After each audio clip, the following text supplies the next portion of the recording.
Lihat atap rumahmu. Benda sederhana ini menyimpan rahasia warisan budaya yang sangat luar biasa. Saya Zizka Indah Melani. Di sini kita akan membedah rahasia etnosains Genteng Kudus langsung dari sentra pembuatannya. Yuk ikut aku.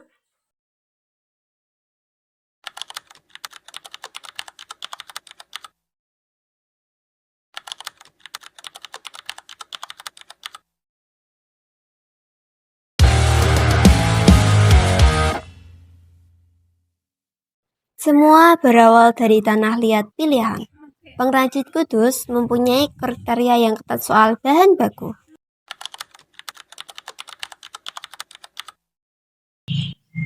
Tanah liat yang baik itu yang tidak terlalu bulan dan tidak terlalu masif dan dengan nggak terlalu bulan, nggak terlalu masif. Kalau terlalu bulan mungkin ya banyak rusaknya, terlalu masif juga banyak rusak. Jadi kalau memang itu ada yang terlalu bulan, ya harus dicampur yang masif. Dokos itu kalau pinter-pinter yang buat itu. Genteng dicetak dengan alat pres. Inilah penerapan kuat dari prinsip tekanan dan gaya untuk memadatkan adonan mencegah rongga udara. Setelah dicetak, genteng tidak bisa langsung dijemur.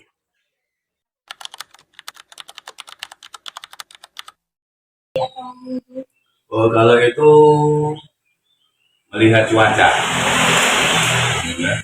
nggak bisa ditentukan. Kalau memang cuaca itu panas, 3 hari sudah kering. Tapi kalau cuaca hujan, itu musim hujan mungkin 1 minggu baru. Ternyata, setelah dicetak, genteng harus diangin-anginkan sesuai dengan cuaca, agar nantinya saat dijemur di bawah sinar matahari, genteng tidak menjadi retak.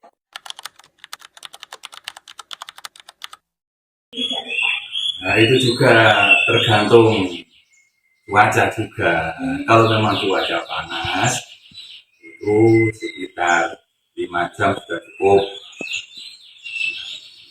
Kering 5 jam, tapi kalau cuaca mendung, mungkin lebih dari 5 jam. Itu tergantung cuaca itu. Kalau memang cuaca itu kok mendung, mungkin sampai 10 jam. Jadi mungkin 2 hari, 1 hari tidak kering, mengulangi lagi. Inilah puncak etnosains, yaitu pembakaran.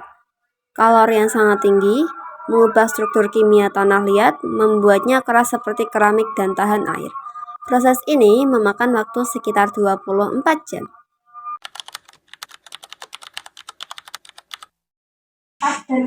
Itu perkiraan juga. Itu nggak ada ukuran tertentu, nggak ada.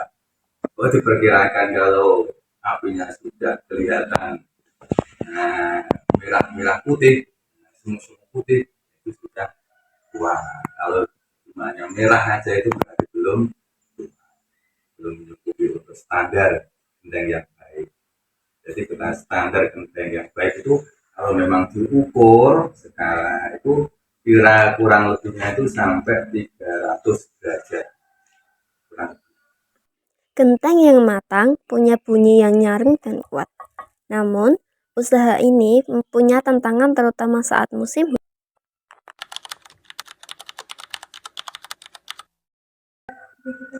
Buat tapi tidak jadi jangan buat untuk ditimbun.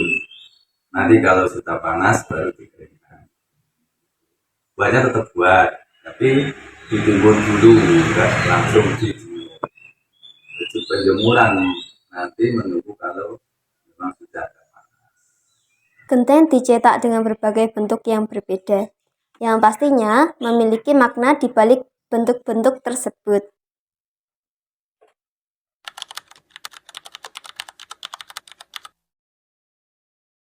Bentuk genteng itu kan genteng kan tidak cuma satu, ada yang genteng kodokan, ada yang mantili, ada yang super mantili.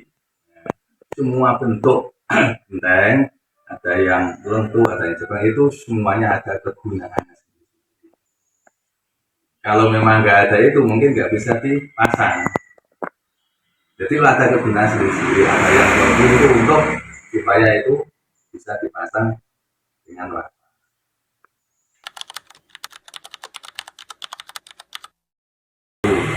Kadang-kadang itu memang orang yang membuat genteng itu dipandang sebelah mata oleh orang lain. Alah, pekerjaan gaya genteng. Nah, nggak tahu prosesnya. Nah, padahal orang membuat genteng itu seperti orang menanam padi. Manfaatnya itu banyak sekali. Membuat rumah tanpa dia menggunakan genteng bisa. Loh, makanya jangan dipandang pekerjaannya remeh, jangan, tapi dipandanglah manfaat dari hasil keras seorang pembuat. Gitu aja. Memandangnya gitu. Sekarang kan enggak.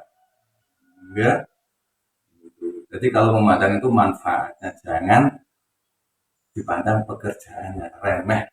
Remeh betul. Seorang petani remeh sepertinya.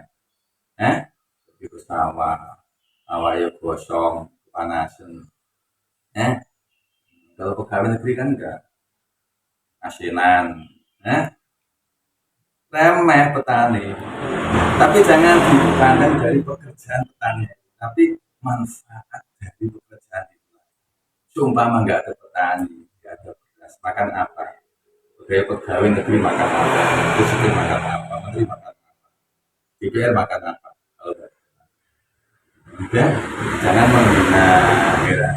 Jadi saya saling menghormati, pandang jangan pada pekerjaan, tapi pandang manfaat dari pekerjaan itu sendiri.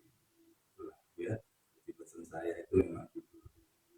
Jadi kita jangan memandang remeh pekerjaan orang lain, tapi yang kita pandang manfaat dari pekerjaan orang lain itulah yang kita pandang, sehingga kita bisa menghormati apapun pekerjaan orang itu.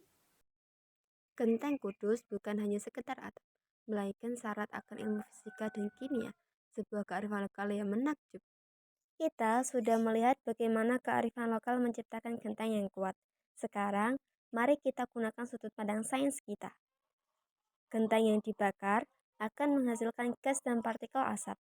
Bagaimana kita bisa merancang atau memodifikasi tungku pembakaran genteng tradisional di Kudus dengan mempertimbangkan konsep hukum konservasi energi dan laju reaksi kimia agar menghasilkan produk berkualitas tinggi namun dengan emisi gas buang yang lebih minim dan ramah lingkungan?